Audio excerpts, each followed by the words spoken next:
எல்லாருக்கும் வணக்கம். நம்ம அழகே அழகு சீரியல்ல வீட்டுக்கு வந்த உடனே நம்ம மதிக்கு தலைக்கு மேல பிரச்சனை கத்தி மாதிரி தொங்குது. சுரேஷும் தங்கராஜும் எப்பவுமே தவறான கண்ணோட்டத்துல தான் ஒரு விஷயத்த பாக்குறாங்க. இந்த விஷயத்த நம்ம மதி எந்த பார்வையில பார்த்து அவங்கள சுரேஷ் தங்கராஜ் கிட்ட இருந்து காப்பாற்ற போறாங்க. என்ன நடந்துச்சுன்னு தெரிஞ்சுக்கிறதுக்கு முன்னாடி இந்த வீடியோக்கு ஒரு லைக் போட்டுக்கோங்க. ஸோ பார்த்தீங்கன்னா நம்ம அழகுமதியும் சுரேஷும் ஒன்றா வீட்டுக்குள்ளே வராங்க. அதே நேரத்தில் மலரோட அம்மாவும் தம்பியும் நம்ம அழகுமலர் வீட்டுக்கே வராங்க. இது என்ன ஒரே நேரத்தில் ரெண்டு வில்லங்க ஒன்றா உள்ள நுழையுது அப்படின்னு இந்த ராஜலக்ஷ்மி சொல்ல, என்ன சொல்கிற அப்படின்னு ராகவன் வாசலை பார்க்க, இவங்களை யார் இங்கே வர சொன்னது அப்படின்னு ராகவன் மூஞ்ச சுளிக்க, நம்ம மலர் இப்போதான் அம்மா தம்பி வாங்க வாங்க அப்படின்னு உள்ளே கூப்பிட்றாங்க. ஆனால் ராஜலக்ஷ்மியும் ராகவனும் என்ன காரியமாக வந்திருக்கிறீங்க அப்படின்னு கேட்குறாங்க. அது சம்மந்தி, நான் என் பையன் கார்த்திக்குக்கு பொண்ணு பார்த்துருக்கோம். பொண்ணு பொன்னேரியில் இருக்கா. அவளுக்கும் என் பையனுக்கும் நிச்சயம் பண்ணுறதா இருக்கும். மலருக்கும் இந்த விஷயத்த சொல்லிட்டேன். குடும்பத்தோடு நீங்கள் எல்லாரும் வந்துடணும் அப்படின்னு மலரோட அம்மா சொல்கிறாங்க. சம்பந்தக்காரங்க வீடு அப்படின்னு பொண்ணு பார்க்குற விஷயத்துக்கும் மரியாதைக்கு சொல்லலை. அந்த பொண்ணை தான் கார்த்திக்கு கல்யாணம் பண்ணி வைக்க போகிறோம் அப்படின்னு எங்கள்கிட்ட ஒரு வார்த்தை சொல்லலை. ஆனால் நிச்சயத்துக்கு மட்டும் மலர் கூப்பிடணுங்கிறதுக்காக ஏதோ சால் ஜாப்புக்கு எங்கள் எல்லாரையும் கூப்பிட வந்திருக்கீங்களா அப்படின்னு ராஜலக்ஷ்மி கேட்குறாங்க. என்ன சித்தி பேசிக்கிட்டே இருக்கீங்க, உட்காருங்க அப்படின்னு சொல்லி நம்ம மதி மலரோட அம்மாவை உட்கார சொல்ல, அது வந்துமா அப்படின்னு சொல்லிக்கிட்டு இருக்கும்போதே, நீ என்ன குறுக்க வந்துக்கிட்டு இருக்க, பெரியவங்க பேசிக்கிட்டு இருக்கோம்ல, அவங்களுக்கு எப்படி பேசணும்னு தெரியும், எங்கள்கிட்ட எப்படி நடந்துக்கணும்னு அவங்களுக்கு புரியும், நீ ஒன்றும் சொல்லி கொடுக்கணும்னு அவசியம் இல்லை. ஆமாம், பொன்னேரியில் பொண்ணு பார்த்துருக்கேன்னு சொன்னீங்களே, பொண்ணு பெரிய இடமா அப்படின்னு கேட்குறாங்க. அது எப்படி பெரிய இடமா பார்க்க முடியும், பொண்ணு கை நிறைய சம்பாதிக்குது, நிறைய படிச்சிருக்கான், கார்த்திக்குக்கும் அந்த பொண்ணை பிடிச்சி போச்சு அப்படின்னு மலரோட அம்மா சொல்லிக்கிட்டு இருக்கும்போது கார்த்தியோட பார்வை ஃபுல்லாக ஸ்ருதியை தேடிக்கிட்டு இருக்கு. இன்னொரு பக்கம் ஸ்ருதி கார்த்தியவே பார்த்துக்கிட்டு ஒரு மூலையில் உட்காந்துருக்காங்க. இதை நம்ம மதி கவனிக்கிறாங்க. வந்தவங்கள உட்கார சொல்லி காஃபி கொடுக்கல, நிற்க வச்சே பேசிக்கிட்டு இருக்காங்க. இன்னொரு பக்கம் கார்த்தியோட பார்வை பேசுகிறவங்க பக்கம் இல்லையே அப்படின்னு மதி யோசிக்கிறாங்க. இன்னொரு பக்கம் நம்ம மலருக்கு ஒரே டென்ஷனாக இருக்குது, கையை போட்டு பிசைஞ்சிக்கிட்டு இருக்காங்க. ஆனால் நம்ம மதி இவங்க மலரை புரிஞ்சுக்கிட்டு, நீங்கள் முதல்ல உட்காருங்க அப்படின்னு சொல்லி சேர் எடுத்து போட்டு மலரோட அம்மாவையும் தம்பியையும் உட்கார வைக்கிறாங்க. அக்கா, நான் போய் காஃபி எடுத்துகிட்டு வரேன் அப்படின்னு சொல்லி மலர் கையை பிசைஞ்சிக்கிட்டு நிற்கிறத பார்த்து புரிஞ்சுக்கிட்டு மதியே காஃபி போட்டு எடுத்துகிட்டு வர, இங்கே மலரோட அம்மாவுக்கு என்ன பண்ணுறதுனே தெரியல. சம்மந்தி எல்லாரும் குடும்பத்தோடு வந்துடணும், மலரும் சீக்கிரமாக வந்தால் எங்களுக்கு கொஞ்சம் ஒத்தாசையாக இருக்கும், மாப்பிள்ளையோட எல்லாரும் குடும்ப சகிதம் வந்துடணும் அப்படின்னு மறுபடியும் சொல்கிறாங்க. அதெல்லாம் இடத்துக்கு ஏத்தாப்புல வருவோம், நாங்கள் 2 பேரும் வருவோமான்னு தெரியல, உங்கள் பொண்ணும் மாப்பிள்ளையும் அமுச்சு வச்சிட்றோம் அப்படின்னு இந்த ராஜலக்ஷ்மி சொல்ல, ரொம்ப சந்தோஷம் சம்மந்தி அப்படின்னு இப்போ அவங்க எந்திரிச்சு போக, இருங்க காஃபி குடிச்சிட்டு போங்க அப்படின்னு சொல்லி மதி காஃபியை கொடுக்குறாங்க. நம்ம மலருக்கு தான் அவங்க அம்மாவை மரியாதையாக பேசி அனுப்பி வைப்பாங்களா இல்லை மறுபடியும் ஏதாவது சண்டை போட்டு அசிங்கப்படுத்தி அனுப்பி வைப்பாங்களா அப்படின்னு ஒரே டென்ஷன். காஃபி கொடுக்க கூட மறந்துடுறாங்க. மதிக்கு எல்லாமே புரியுது. இன்னொரு பக்கம் ஸ்ருதி கார்த்தி கூட பேசுறதுக்காக அங்கேயும் இங்கேயும் சுற்றிக்கிட்டு இவங்க கண் காணாத பக்கமாக பார்த்து கார்த்தி பின்னாடியே போகிறாங்க. ஆனால் கார்த்தியும் அவங்க அம்மாவும் ஆட்டோ ஏறி போகிறத பார்த்து ஸ்ருதிக்கு ஒரே டென்ஷனாக இருக்குது. இன்னொரு பக்கம் இதை யார்கிட்ட சொல்லலாம், நம்ம மனசில் உள்ளது சரியா தப்பா அப்படின்னு ஸ்ருதிக்கு ஒரே டென்ஷனாக இருக்குது. ஆனால் நம்ம மலர் மதி கூட பேசவே இல்லை. மதியும் எவ்வளவோ முயற்சி பண்ணி பார்க்குறாங்க. பின்னாடியே போனால் கூட பின்னாடியே ராஜலக்ஷ்மியும் மலர் தான் ஒழுங்காக இருக்கா. ஆனால் மலரோட மதி மட்டும் சேர்ந்துட்டா அவ்வளோதான், மதி மலரையும் மாற்றிடுவா அப்படின்னு சொல்லி மலரையும் மதியையும் ஒன்று சேர விடாமல் இந்த ராஜலக்ஷ்மி கண்கொத்தி பாம்பு மாதிரி கண்காணிச்சிட்டே இருக்காங்க. அடுத்த நாள் காலையில் நம்ம மதி வழக்கம் போல் காலேஜுக்கு கிளம்பி போக, மலர் ஒன்றுமே பேசாமல் டிஃபன் மட்டும் எடுத்து கொடுக்க, நம்ம மதி அக்கா ரொம்ப நன்றி அப்படின்னு சொன்னால் கூட மலர் ஒரு வார்த்தை பேசாமல் உள்ளே போயிடுறாங்க. எப்படா மலரை நம்ம சமாதானப்படுத்துறது அப்படின்னு தெரியல. இருந்தாலும் மதி ஐடியா பண்ணுவோம் அப்படின்னு அன்னைக்கு காலேஜுக்கு கிளம்பி போகிறாங்க. இன்னொரு பக்கம் வீட்டில் நம்ம கார்த்தியை லவ் பண்ணுற விஷயத்த யார்கிட்ட சொல்லலாம் அப்படின்னு ஸ்ருதியோட பார்வை ஒவ்வொருத்தரையாக ஆராய்ஞ்சிக்கிட்டு இருக்கு. கண்டிப்பாக அப்பா அம்மா கிட்ட சொல்ல முடியாது, சுரேஷ்கிட்டையும் சொல்ல முடியாது, பாக்கியராஜ் அண்ணன் கொஞ்சம் பயந்தவர், அவர்கிட்டையும் சொல்ல முடியாது, மலரணி வேண்டவே வேண்டாம், என்னடா பண்ணுறது, இந்த விஷயத்துக்கு யாராவது ஒருத்தராவது நமக்கு உதவி செய்வாங்களா அப்படின்னு ஸ்ருதி யோசிச்சுக்கிட்டு இருக்கும்போது தான் மதியோட ஞாபகம் வருது. இந்த வீட்டில் நியாயமாக பேசுகிறது மதி மட்டும்தான். மதி அன்னிக்கிட்ட ஒரு ஹெல்ப் கேட்போமா அப்படின்னு சொல்லி ஸ்ருதி யோசிச்சுக்கிட்டே அம்மா காலேஜுக்கு போயிட்டு வரேன் அப்படின்னு ராஜலக்ஷ்மிகிட்ட சொல்லிவிட்டு ஸ்ருதி நேராக நம்ம மதி வேலை பார்க்குற காலேஜுக்கு போகிறாங்க.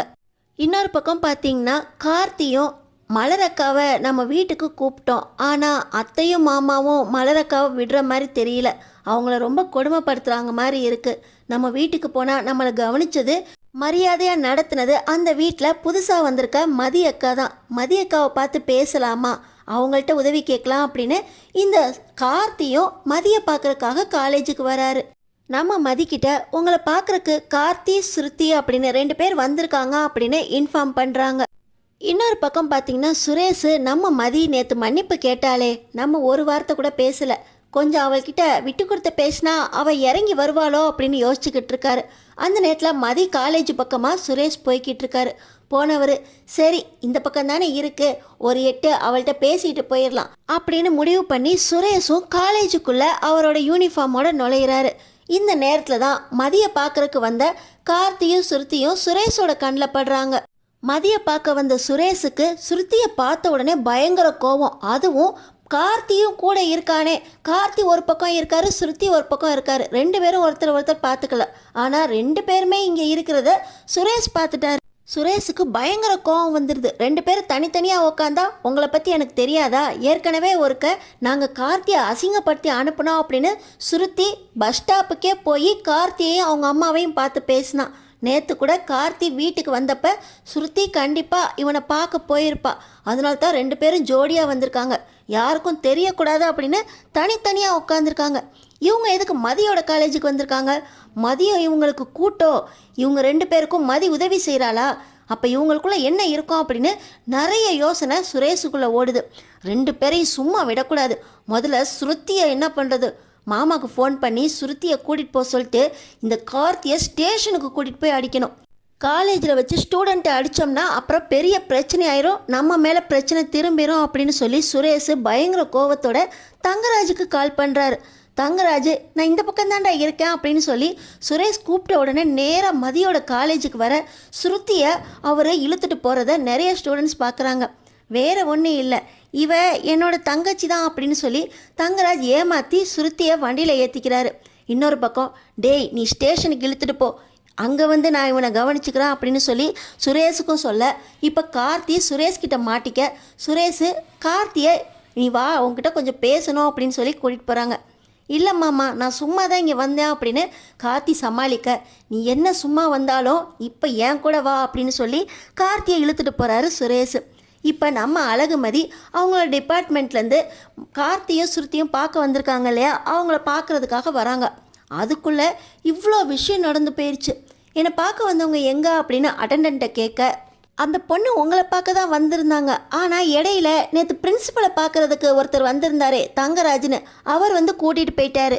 இன்னொருத்தரை உங்கள் ஹஸ்பண்ட் சுரேஷ் அவர் கூட்டிகிட்டு போயிட்டாரு அப்படின்னு சொல்கிறாங்க. யார் யார் என்னை பார்க்க வந்தது முன்னாடி சொல்லுங்க அப்படின்னு சொல்லி மதி கேட்க ஸ்ருதி கார்த்திக் அப்படின்னு சொன்னதுக்கப்புறம் தான் மதிக்கு ஃப்ளாஷ் ஆகுது. ஸ்ருதி சுரேஷோட தங்கச்சி, கார்த்தி மலரக்காவோட தம்பி. இவங்க 2 பேரும் என்ன பார்க்க வந்தாங்களா, 2 பேரும் ஒன்றா வந்தாங்களா அப்படின்னு கேட்க இல்லை மேடம் தனித்தனியாக தான் வந்தாங்க. 2 பேரும் ஒருத்தர் பார்த்துக்கல. அவர் ஒரு பக்கம் இவங்க ஒரு பக்கம் தான் உட்காந்துருந்தாங்க. ஆனால் கூட்டிகிட்டு போனப்போ 2 பேரும் பேசிக்கிட்டாங்க. சுரேஷ் தங்கராஜ் 2 பேரும் பேசி வச்சுக்கிட்டு தனித்தனியாக ஒவ்வொருத்தரையும் கூட்டிகிட்டு போனாங்க அப்படின்னு அட்டெண்டர் சொல்கிறாரு. நம்ம மதிக்கு ரொம்ப குழப்பமாயிருது. சம்மந்தமே இல்லாமல் இவங்க எதுக்கு என்னை பார்க்க வந்தாங்க, நான் பார்க்குறதுக்குள்ளே எதுக்கு தங்கராஜ் அண்ணனும் சுரேஷும் அவங்கள கூட்டிகிட்டு போனாங்க, சுரேஷ் கூட ஸ்ருதி போனாங்களா அப்படின்னு மறுபடியும் கேட்க இல்லை மேடம் சுரேஷ் கூட அந்த பையன்தான் போனார், அந்த தங்கராஜ கூட தான் அந்த பொண்ணு போச்சு அப்படின்னு சொல்ல ஐயோ ஏதோ பிரச்சனை இருக்கா அப்படின்னு சொல்லி இவங்க அந்த ஹெச்ஓடி கிட்ட பர்மிஷன் கேட்டுட்டு எங்கே போனாங்க அப்படின்னு விசாரிக்கிறாங்க. ஒன்றும் தெரியல. பார்த்தீங்கன்னா சிசிடிவியை பார்க்கலாம் அப்படின்னு சொல்லி நம்ம அழகுமதி சிசிடிவி ரூமுக்கு போகிறாங்க. நேற்று வந்திருந்தார் தங்கராஜா அப்படின்னு அட்டெண்டர் சொன்னது ஞாபகம் வருது. நேற்று எதுக்கு தங்கராஜ் அண்ணே வந்திருந்தாங்க? நாங்கள் அவங்க வீட்டில் தானே தங்கியிருந்தோம். எது பேசுகிறதா இருந்தாலும் வீட்டிலே பேசியிருக்கலாமே. இங்கே வந்து என்னை பார்க்கல, யாரை பார்த்துட்டு போனார் அப்படின்னு நம்ம அழகுமதி அந்த சிசிடிவி ரூமில் போய் தங்கராஜ் யாரை பார்க்க வந்தார், என்ன பேசுனாங்க, எவ்வளோ நேரம் பேசுனாங்கன்னு தெரிஞ்சுக்கிட்டதும் இன்றைக்கி யார் கூப்பிட்டு போனாங்க, எப்படி வந்தாங்க, எப்போ வந்தாங்க அப்படின்னு தெரிஞ்சுக்கிறதுக்காக சிசிடிவி ரூமுக்கே போய் அங்கே இருக்க அவங்களோட ஃப்ரெண்டுக்கிட்ட இப்படி இந்த டைமில் இவங்க வந்திருக்காங்க, நான் பார்க்கணும் அப்படின்னு சொல்லி கேட்க, நீங்கள் தானே மேடம் காலேஜில் தான் இருக்கீங்க, ஆனால் வேறு யாரும் கேட்டால் சொல்ல முடியாது, நீங்கங்கிறதுனால சொல்கிறேன் அப்படின்னு சொல்லி தங்கராஜா அடையாளம் காட்டினவுடனே இவர் காலையிலே பிரின்சிபல் ரூமுக்கு வந்திருந்தார். பிரின்சிபலை பார்த்துட்டு ஒரு 1/4 மணி நேரம் பேசிட்டு போனார் அப்படின்னு சொல்ல, பிரின்சிபலை இவர் எதுக்கு பார்த்தாரு அப்படின்னு நம்ம அழகுமதிக்கு சந்தேகம் வந்துடுது. பிரின்சிபல் கூட பேசின வீடியோ இருக்கா உங்கள்கிட்ட, அங்கே சிசிடிவி இருக்கா அப்படின்னு சொல்ல, அதை உங்கள்கிட்ட காட்டுறதுக்கு எனக்கு பர்மிஷன் இல்லையே அப்படின்னு சொல்கிறாங்க. நமக்குள்ளே என்ன, எனக்கு காட்டுங்க, நான் எதுவும் சம்மந்தம் இல்லாமல் பேசினாங்கன்னா அதை பார்க்க மாட்டேன் அப்படின்னு மதி சொல்ல, இவங்களும் பிரின்சிபலும் தங்கராஜும் என்ன பேசுகிறாங்க அப்படின்னு காட்டிடுறாங்க. தங்கராஜ் பிரின்சிபல் கிட்ட குடும்ப சூழ்நிலை காரணமாக மதி நீங்கள் பர்மனெண்ட் பண்ணக்கூடாது அப்படின்னு பேசினதை மதி கேட்டுடுறாங்க. அவங்களுக்கு ஒரே ஷாக்கு. இருக்கட்டும், இன்றைக்கி எதுக்கு வந்தாருன்னு தெரிஞ்சுக்குவோம் அப்படின்னு சொல்லி நம்ம அழகுமதி தங்கராஜ், சுரேஷ், ஸ்ருதி, கார்த்தி இவங்க எல்லாரும் வந்தது, யார் கூட போனாங்க, எந்த பக்கம் போனாங்க அப்படின்னு எல்லாத்தையுமே சிசிடிவியில் பார்க்குறாங்க. பார்த்திங்கன்னா சுரேஷ் ரொம்ப மூஞ்சியை கோவமாக வச்சுருக்காரு. தங்கராஜும் ஸ்ருதியை கூட்டிகிட்டு போகும்போது ரொம்ப கோவமாக தான் இருக்காங்க. அப்போது இவங்க யாருக்கும் தெரியாமல் கோவமாக கூட்டிகிட்டு போயிருக்காங்க. எப்படி இருந்தாலும் தங்கராஜ் ஒன்று அவர் வீட்டுக்கு கூப்பிட்டு போயிருப்பார் ஸ்ருதியை, இல்லை நம்ம வீட்டுக்கு கூப்பிட்டு போயிருப்பார். ஆனால் சுரேஷ் அவர் ஸ்டேஷனுக்கு தான் கார்த்தியை கூப்பிட்டு போன மாதிரி தெரியுது. 2 பேரும் வேறு திசையில் போயிருக்காங்க அப்படின்னு மதி புரிஞ்சுக்கிறாங்க. முதல்ல காப்பாற்ற வேண்டியது சுரேஷை தான் அப்படின்னு சொல்லி நேராக ஸ்டேஷனுக்கே போகிறாங்க. ஸ்டேஷனில் சுரேஷ் கார்த்தியை அடின்னு அடிச்சுக்கிட்டு இருக்காரு. போகிற வழியிலே நம்ம மதி மலருக்கும் கால் பண்ணி சுரேஷோட ஸ்டேஷனுக்கு வாங்க, உங்கள் தம்பிக்கு ஆபத்து அப்படின்னு சொல்லி கால் பண்ணிடுறாங்க. மலருக்கு பயம் வந்துடுது. ஏற்கனவே ஸ்ருதியோட பேசுனாங்க அப்படின்னு சொல்லி தங்கராஜும் சுரேஷும் ஒன்றா சேர்ந்து கார்த்தியை கொலை செய்கிற அளவுக்கு அடித்து போட்டு அவ்வளோ காயத்தோட ஆஃபீஸ்க்கு கூட போக முடியாமல் 1 வாரம் லீவ் எடுத்து கார்த்திக் வீட்டில் இருந்தான். அவன் மேலே எந்த தப்புமே இல்லாதப்பயே இப்படி அவங்க சந்தேகப்பட்டு அடித்து போட்டாங்க. இப்போ பார்த்தீங்கன்னா மதியோட காலேஜுக்கு கார்த்தி போயிருக்கான். என்ன காரணத்துக்காக போயிருப்பான்னு தெரியல. சுரேஷ் அங்கே வந்து கார்த்தியை கூட்டிகிட்டு போய் ஸ்டேஷனில் வச்சுருக்கான்னு சொல்கிறான். எனக்கு ரொம்ப பயமாக இருக்கே, இதை எப்படி வீட்டில் சொல்லிட்டு போகிறது அப்படின்னு தெரியாமல் இன்றைக்கி மறுபடியும் ராகவியோட ஸ்கூலுக்கு போகிறேன் அப்படின்னு சொல்லிட்டு மலர் வேகமாக ஸ்டேஷனுக்கு வராங்க. இங்கே வர்றதுக்குள்ளே நம்ம மதி சுரேஷ்கிட்ட, நீங்கள் எதுக்கு இவரை அடாவடியாக காலேஜ்லேருந்து கூப்பிட்டு வந்தீங்க, இவர் என்ன தானே பார்க்க வந்தார் அப்படின்னு சொல்ல, நானும் ஒன்று தான் பார்க்க வந்தேன், அங்கே வந்து பார்த்தா தானே தெரியுது உன்னோட லட்சணம், நீ என்ன மறுபடியும் இவங்களை ஜோடி சேர்க்க பார்க்குறியா, காதலை சேர்த்து வைக்கிறியா அப்படின்னு சுரேஷ் கேட்க, என்னது ஜோடி சேர்க்க பார்க்குறீனா, இவங்க எதுக்கு வந்தாங்கன்னே எனக்கு தெரியல, இவங்க என்னை பார்த்து பேசுகிறதுக்குள்ளே நீங்கள் இழுத்துட்டு வந்திருக்கீங்க, தங்கராஜ் அண்ணா எங்கே எப்படி வந்தார், நீங்கள் எப்படி காலேஜுக்கு வந்தீங்க அப்படின்னு நம்ம மதி கேட்க, உனக்கும் இந்த ஸ்டேஷனுக்கும் எந்த சம்மந்தமும் இல்லை, காரணம் இல்லாமல் நீ ஸ்டேஷனுக்கு வரக்கூடாது, நீ வெளியே போடி முதல்ல அப்படின்னு சொல்லி சுரேஷ் ரொம்ப கோவமாக பேச, நான் எதுக்கு வெளியே போகணும், நீங்கள் முதல்ல அவரை விடுங்க, அவரை அடிக்காதீங்க அப்படின்னு சொல்லி நம்ம மதி கார்த்திக்காக பேச, அந்த நேரத்தில் இன்ஸ்பெக்டர் வந்துடுறாரு. என்னம்மா மறுபடியும் இங்கே வந்திருக்க, மறுபடியும் சுரேஷ் உங்ககிட்ட பிரச்சனை பண்ணானா அப்படின்னு கேட்க, சார் அது வந்து இவர் என்னோட தம்பி மாதிரி, இவர் என்னை காலேஜுக்கு பார்க்க வந்திருந்தார், வந்த இடத்துல அரெஸ்ட் பண்ணி இவர் கூப்பிட்டு வந்துட்டாரு அப்படின்னு சொல்லி நம்ம மதி சொல்கிறாங்க. என்னையா என்ன கேஸு, இவர் மேலே எஃப்ஐஆர் போட்டியா அப்படின்னு சொல்லி இன்ஸ்பெக்டர் நம்ம சுரேஷ்கிட்ட கேட்க, எஃப்ஐஆரா சார், இவர் எனக்கு தெரிஞ்சவர் தான், என் தங்கச்சிக்கிட்டே வாலாட்டினான், அதுக்கு தான் ஸ்டேஷனுக்கு கூப்பிட்டு வந்து அப்படின்னு சொல்ல, என்னையா எஃப்ஐஆர் போடாமல் ஒருத்தனை இந்த அடியை அடிச்சுக்கிட்டு இருக்க, என்ன கேஸுன்னு கேட்டால் ஒன்றுமே இல்லைன்ற, உன் தங்கச்சிக்கிட்ட பேசினா அது பர்சனல் விஷயம், வீட்டோட வச்சுக்கணும், ஸ்டேஷன் வரைக்கும் கூப்பிட்டு வந்து இப்படி அடிச்சுக்கிட்டு இருக்க, ஆனால் எஃப்ஐஆர் போடலங்கிற, என்னையா பண்ணிக்கிட்டு இருக்க, நீ எல்லாம் என்ன டியூட்டி பார்க்குற அப்படின்னு சொல்லி இன்ஸ்பெக்டர் நம்ம சுரேஷ்கிட்ட ரொம்ப கோவமாக பேசி, உன்னை நான் சஸ்பெண்ட் பண்ணுறேன், உன்னோட யூனிஃபார்மையும் ஐடி கார்டையும் சப்மிட் பண்ணிவிட்டு நீ வீட்டுக்கு போ அப்படின்னு சொல்லி இந்த இன்ஸ்பெக்டர் சுரேஷ் மேலே ரொம்ப கோவப்பட, சார் அவர் மேலே அப்படின்னு சொல்லி மதி இழுக்க, இல்லைம்மா இது ஸ்டேஷன் விஷயம், அவர் சட்டத்தை மீறி நடந்திருக்காரு, இதில் உங்களுக்கு எந்த பிரச்சனையும் இல்லை அப்படின்னு சொல்லி நம்ம மதியையும் சுரேஷையும் அந்த இன்ஸ்பெக்டர் வீட்டுக்கு அனுப்பிச்சி வச்சுட்டு கார்த்தியையும், சாரிப்பா எங்களுக்கு தெரியாமல் நடந்துருச்சு, அவர் மேலே நாங்கள் லீகலாக ஆக்ஷன் எடுத்துருவோம் அப்படின்னு சொல்லி இன்ஸ்பெக்டர் கார்த்தியையும் வீட்டுக்கு அனுப்ப அந்த நேரத்தில் மலர் வந்துடுறாங்க. கார்த்தியை கூட்டிக்கிட்டு, என்னடா நீ எதுக்குடா அங்கே மதியை பார்க்க போன, மதியோட காலேஜில் உனக்கு என்னடா வேலை அப்படின்னு கேட்க, அக்கா உன்னை நிச்சயத்துக்கு கூப்பிட்றதுக்காக தான் வந்தேங்க்கா, ஆனால் மாமா என்னை தப்பாக புரிஞ்சுக்கிட்டு அப்படின்னு சொல்லி சுரேஷ் அடித்த அடியில் அங்கங்கே ரத்தத்தோட மலர்கிட்ட கார்த்தி அழுக, ஹாஸ்பிட்டலுக்கு போகலாம் அப்படின்னு மலர் கார்த்தியை ஹாஸ்பிட்டல் கூப்பிட்டு போகிறாங்க. இன்னொரு பக்கம் பார்த்திங்கன்னா தங்கராஜ் ஸ்ருதியை நேராக ராகவன் ராஜலட்சுமி வீட்டுக்கே கூப்பிட்டு வந்துடுறாங்க.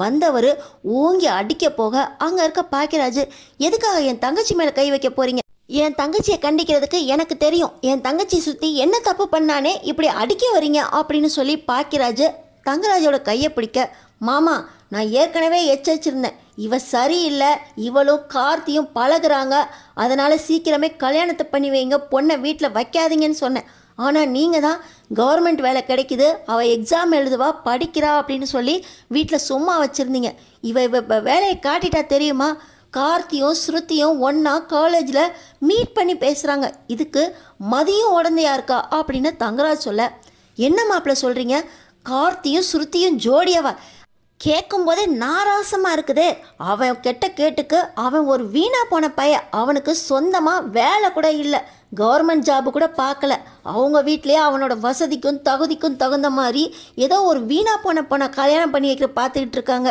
இவன் இதுக்காக தான் சொத்தோட வளைச்சி போடலாம் அப்படின்னு என் பொண்ணை பார்க்க வந்திருக்கானா அப்படின்னு இந்த ராஜலட்சுமி ராகவனும் ரொம்ப கோவமாக ஸ்ருதிக்கிட்ட போக, என்னடா உன் தங்கச்சிக்கு பறிப்பற்றி பேசினியே, இப்போ பார் மாமா சொல்லாட்டினா இவளோட லட்சணம் தெரியுமா, இவ அவனோட ஓடி போகிறதுக்காக தான் மதிக்கிட்ட உதவி கேட்க போயிருப்பா, அவள் தான் இந்த வீட்டு மகாராணியாச்சே, இவங்களுக்கு உதவி செய்கிறதுக்கு என் காலேஜுக்கு வான்னு கூப்பிட்ருக்கா, அதுக்கு தான் 2 ஜோடி சேர்ந்து போயிருக்குங்க அப்படின்னு சொல்லி ராகவன் ரொம்ப கோவமாக ஸ்ருதி மேலே கோவப்பட, பாக்கியராஜுக்கு என்னன்னே புரியல, மலரு அப்படின்னு கூப்பிட, அவள் எங்கே இங்கே இருக்கா, பொய்ய சொல்லிட்டு அவன் தம்பியை பார்க்க போயிருப்பா அப்படின்னு சொல்கிறாங்க. இந்த நேரத்தில் சுரேஷும் நம்ம அழகுமதியும் வீட்டுக்கே வராங்க.